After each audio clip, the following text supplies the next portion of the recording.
ஆண்டவராகிய இயேசுவின் நாமத்தினாலே உங்களுக்கு என் அன்பின் வாழ்த்துக்கள். இந்த நாள் கால வேளையிலும் மத்தேயு சுவிசேஷம் 14ஆம் அதிகாரம் அதனுடைய 25வது வசனத்தை உங்களுக்காக நான் வாசிக்கிறேன். இரவின் 4ஆம் ஜாமத்திலே இயேசு கடலின் மேல் நடந்து அவர்களிடத்தில் வந்தார். ஆண்டவராகிய இயேசு கிறிஸ்துவின் சீஷர்கள் அங்கே படகிலே போய் கொண்டிருக்கும்போது எதிர்பாராத விதமாக காற்று அவர்கள் படகை தாக்குகிறது. அப்பொழுது இயேசு கிறிஸ்துவை பற்றி வசனம் சொல்லுகிறது, இரவின் 4ஆம் ஜாமத்திலே இயேசு கடலின் மேல் நடந்து அவர்களிடத்தில் வந்தார்.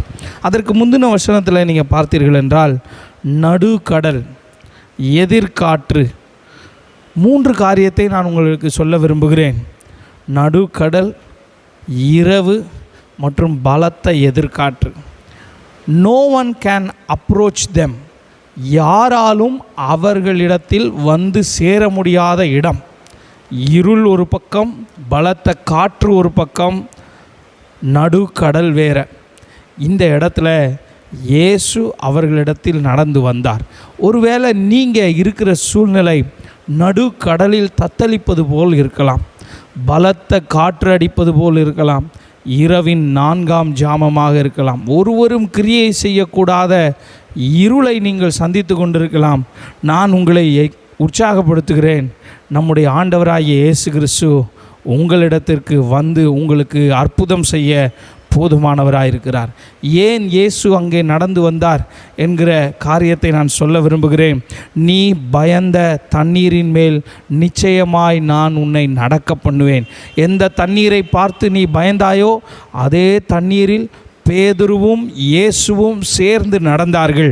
ஆண்டவர் உங்களையும் அதே பிரச்சனையின் மேலே நடந்து வர பண்ணுவார். ஏனென்றால் நம்முடைய ஆண்டவர் தண்ணீர்களை கடக்கும்போது, ஆறுகளை கடக்கும்போது, அக்னியில் நாம் போகும்போது பாதிப்பு வராமல் பாதுகாக்கிற நல்ல தேவன். 2வது, இயேசு ஏன் அந்த படகிற்கு நடந்து வந்தார் தெரியுமா? சின்ன படகில் இருந்த அவனை வெளியே கொண்டு வந்து பெரிய ஆண்டவரோடு கூட நடக்க வைத்தார்.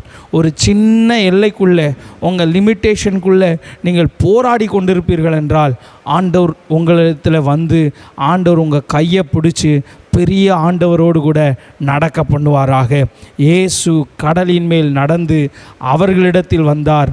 உங்களிடத்திலும் வந்து ஆண்டவர் அற்புதம் செய்வார். ஜெபம் பண்ணுவோம்.